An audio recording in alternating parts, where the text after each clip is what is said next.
And thank you very much for joining us here on PM Express. You must have observed that in the last few days, there's been a tussle between government and Moody's, one of the international ratings agencies. They, in essence, have a certification that says, yes, you are credit worthy, no, you are not. And in the last few days, they have given Ghana a serious whipping in terms of our credit worthiness. They're simply saying that we are not credit worthy. I mean, people shouldn't be giving us money. If they do, they're taking a huge risk in doing so. Government has taken this up very seriously.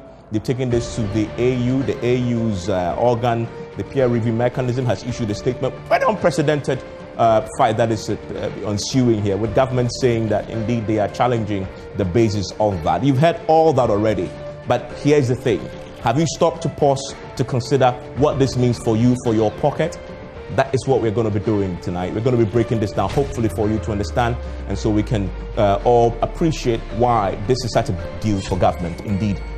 Let's start with what the reality is on the ground, because we know right now that the three ratings agencies, Fitch, S&P, Moody's, have all this year, in essence, given us a serious whipping when it comes to whether or not we are credit worthy, whether fundamentally people should be giving us money to run our economy. We'll come to the fact that this economy is an economy that is run on borrowed money because we don't pay enough revenue, government has told us. And so you see that the Fitch is rated as B1. S&P is the most favorable of them, but this was a downgrade. This maintained what they did in terms of last year to this year.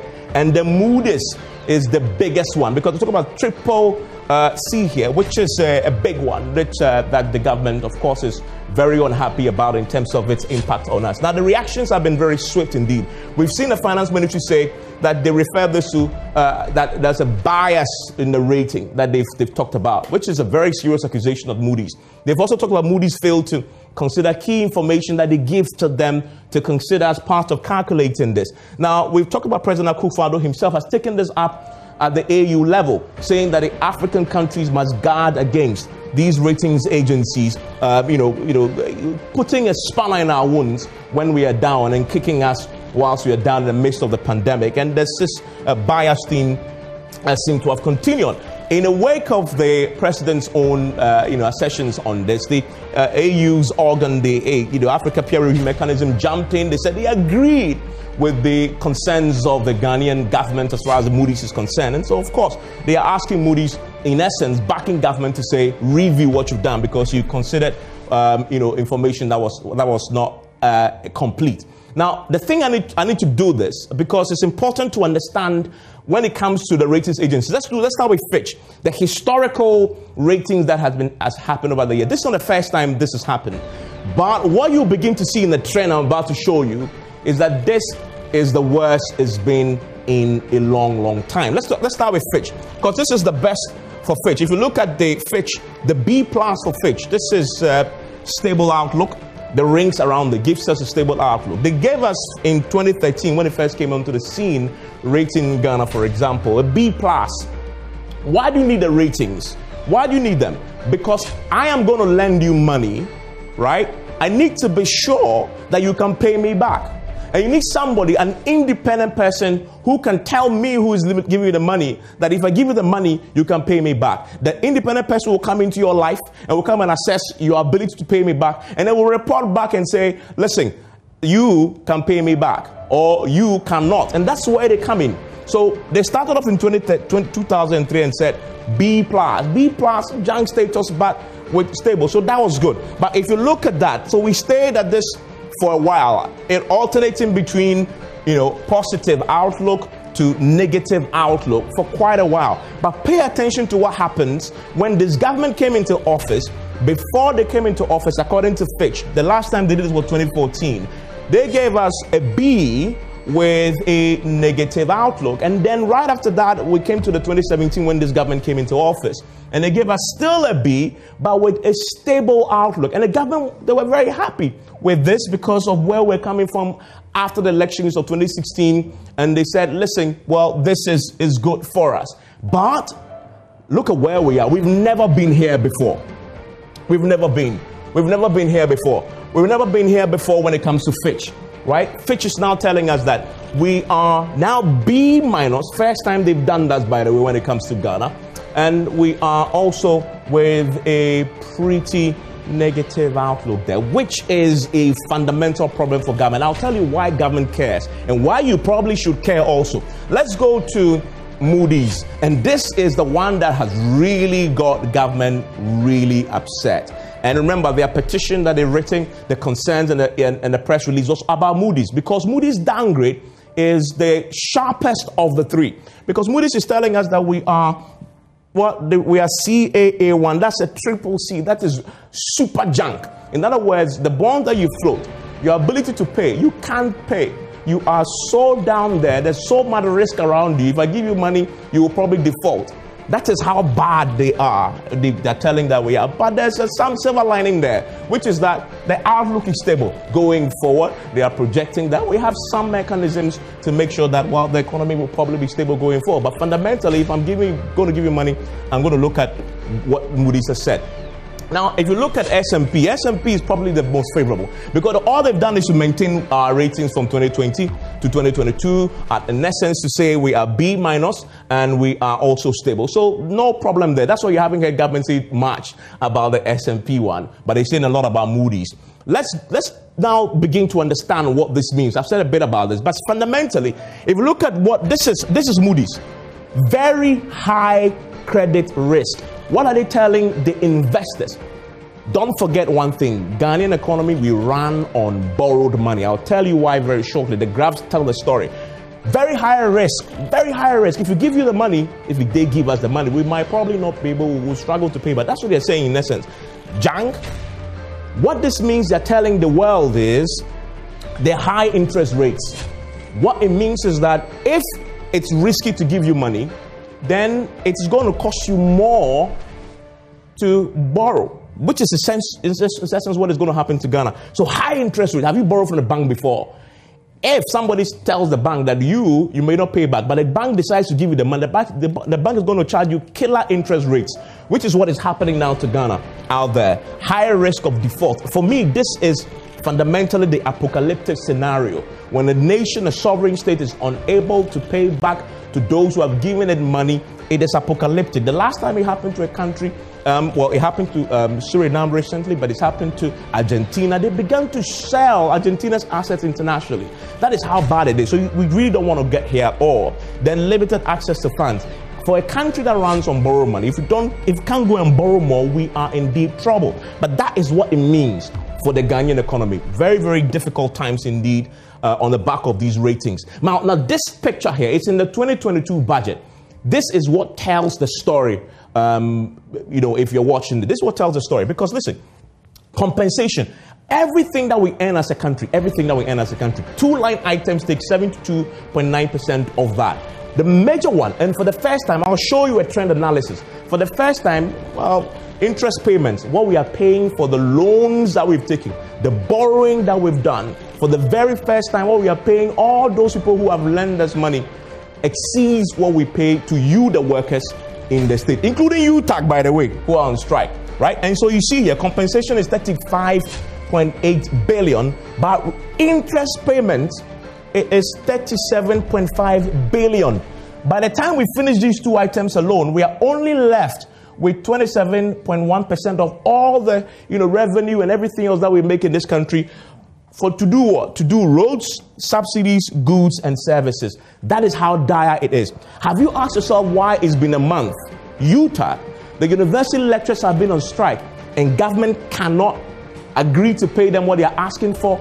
It is because of this particular problem, with all three ratings agencies telling the people out there who give us money that we cannot pay. The cost of this interest payments is going to be high. Pay attention to this. This is the 2022 budget projection. So government has already said that this year they expect to pay 37.5 billion in interest payments alone. But what the ratings agencies have done, in essence, says government is probably going to pay far more than they had projected this year, possibly. And there's already Reuters reports that says that already our bonds are pricing very highly, interest is going up. So with more money to pay interest payments, there's going to be less money for compensation, and there's going to be less money for roads, subsidies, goods and services. If there's less money for compensation, UTAG will not get what they are asking for. The doctors will not get what they are asking for because government can simply not pay you your salaries and your conditions of service you're asking for because it's using more of the money to pay off interest payments, because the ratings agencies say it is risky to give money to Ghana, and so if you want to give money to Ghana, you expect that Ghana will pay you a lot more interest rates. That is where the trick is, and that is why government is very, very upset about this. So pay attention to this. It has an impact directly on your pocket. So that is the story here with what we are talking about. Now, look, this is Reuters just on Monday telling us that already. Look at what Reuters says. Ghana's international bond yields, it's 10% there about since fourth quarter of last year. But currently, as we're talking about, it's nearing 13%. Yields, it simply says the interest that we are paying those who have lent us money is now at 13% nearly. This is according to Reuters. So we are beginning to pay more. It's going to cost us a lot more. But here's the trick. It's going to cost us a lot more. But Reuters says Ghana is effectively shut out of the financial markets. So we have been borrowing to pay our interests. We've been borrowing to run the economy for so long. But because of these ratings agencies, ratings and downgrades, we are in effect being priced out of the financial market. So we can't go to borrow anymore. We cannot access it effectively. Because if you go, you are going to pay killer interest rates. Nobody will want to do that, especially when we are already suffering. So we can't borrow, and we still have a lot to do. We have to pay your fees. We have to pay free SHS. We have to build roads. That is government's word here. And that is why government says they are fighting back. Okay. So we have bonds also issued. And again, this is still Reuters. Bond issued in international capital markets now are falling. There's a fall across the curve with some longer dated debt tumbling nearly 3 cents in the dollar and trading just 70 cents. What it means fundamentally is that a lot of people who are already holding government bonds, who have lent us money, they are dumping the bonds. They don't want it anymore. They are afraid. A few people, some of them are dumping. They say they don't want it because of what Fitch is saying, Moody's is saying, S&P is saying. They are saying they don't want it. But if they don't want it, there is an effect there. The effect is that there's going to be pressure on your foreign reserves. The foreign reserves is what all the foreign exchange in dollars you have stored, which you use, to cover yourself, and that is important. The Bank of Ghana will now have to fall on this to pay off those who are dumping Ghana's bonds that they are holding. They don't want it. They are afraid. It's risky to hold it. So they don't want it. They're giving it away. Bank of Ghana will have to fall on the reserve that we have to give them. What that happens is that you are going to put pressure on the foreign reserve. You put pressure on the foreign reserve, at a certain threshold, IMF obviously will be ringing in your head. Government says they're confident in reaction to a Bloomberg report that we can stand on our ground, we can pay, we can meet our obligations to our investors because we have 4 months of import cover. Now, that is going to be affected if we have to pay a lot of those who are dumping. And then we have exchange rate implications also, putting a lot of pressure on the city. But here is the curve here that tells you, tracking for us, the interest payments and compensations over time. And look at that. When we started this tracking in 2012, we were doing compensation, paying workers, UTAG, etc. We're spending more of everything we earn as a country, 7.2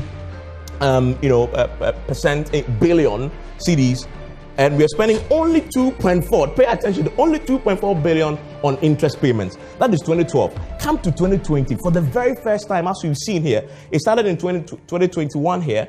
We are now beginning to spend more on paying interest than paying for worker salaries. So, UTAG, this is the problem here. This is the problem. That's why government says, well, government is struggling to meet your demand because they've not got the fiscal space to do it because there's a stranglehold of Moody's, of Fitch, of S&P, the real implications of this. Now, this tells a whole different story. So, percentage of total revenue of interest payments, total revenue that we make as a country, right? 37.31%. So that is interest payments alone is taking that, right? And tax, all the tax you pay, 46.78% is going to pay interest to those who have lent us money. Pay attention to that. That is a pretty key, important information to consider here. Now, I also want to factor in this trend analysis. So this is the interest payments versus total revenue over the years. And you begin to see how, when you look at the revenue as against interest payments, it's getting worse and worse over the period. Now, here is, for me, the most important part of this conversation. And I want to pay attention. I want you to pay attention to this, because this is about the masses. I'm talking about interest. I'm talking about investors. But it's about the masses too.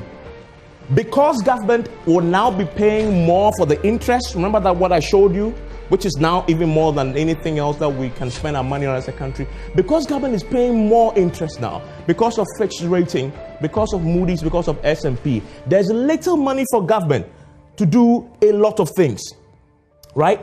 Little money for government to cushion you. Little money to pay subsidies. Remember that fuel prices have gone up. There's a cry yesterday on this show by the transport operators that government should try and consider subsidies. Do something to protect us. We have the price stabilization levy. Part of that was to cushion you in times like this. But listen, government is going to now spend far more. It's going to cost them more. Because of that, government can use that money to cushion you in the wake of the fuel prices going up, which, by the way, OMC say it might cross $8, 8 cedi a liter by March. You know why? What happens then? Fuel prices will definitely go up. When fuel prices go up, transport fares will kick in. Now, this is how it's affecting you, by the way, because government is now going to spend far more money just paying interest. Very little to do anything, including cushioning you in times of crisis, when the Living Standard Survey says 60+% of you have less income now than you did before COVID. Government cannot cushion you anymore. So when the transport fares go up, government can't do much for you. There's no fiscal space. What happens is, what that will mean in essence is prices of goods and services will go up. Prices of your kenkey and bread will definitely go up. And this is one of the things that will go up definitely. Kenkey and bread. This one. You see the fish here? This fish used to be sold from what my colleagues said. Well, let's start with the kenkey. This bottle of kenkey here. You see here, used to be sold at 1 cedi. 1 cedi. This is last October. Today, this one is 2 cedis. We bought it for 2 cedis. So we have 4 cedis of kenkey here. So that tells you a story already. Times are hard. 1 cedi in October, 2 cedi in February. Think about that. This is 3 cedis. Is it? 3 cedis. And we used to buy it for what? In last year by June, 1 cedi 50 pesos. 1 cedi 50 pesos. Look at this. 3 cedis. So that is the story. This is going to affect you. Moody's, S&P, and Fitch downgrade directly affecting you. Your kenkey is going to be affected. That is fundamentally the story I want you to appreciate, because you've been hearing Fitch, Moody's. What does it mean to you? This is what it means to you. It has an impact. Government can't cushion you. Fuel prices are going to go up. They can't do anything because the fiscal space is constricted. And so you're going to be paying more. 1 cedi in October, 2 cedi in February, 3 cedi now. In June, we are paying this for 1 cedi 50 pesos. That's the story of kenkey, by the way, and I love kenkey. I'm gone, so you know what I'm talking about. But what about bread? Those of you who like bread, this is bread. Huge loaf of bread. This, by the way, is 10 cedis now. 10 cedis in February. Do you know how much it was just last year in June? The lady we bought it from said last year he was selling it for 7 cedis. Today, she's selling it for 10 cedis. I am not saying it is because directly of it, because that was recently done, by the way. But what I'm saying is, going forward, it is going to get worse. If nothing happens about the Fitch and about the S&P and about the others. That is, for me, is a key thing that you need to pay attention to. My guests are joining me, and when they join me, we're going to go into 2 key things very shortly. Bright Simmons, a good friend of mine, he's joining me tonight. We are going to extend the show, by the way. And he's going to start by talking about the accuracy of these ratings. We need to get there because government says there may be accuracy challenges. And then we'll look at also. Thank you for watching. Subscribe and click the bell icon and get notified every time we share something interesting. We would love to have you on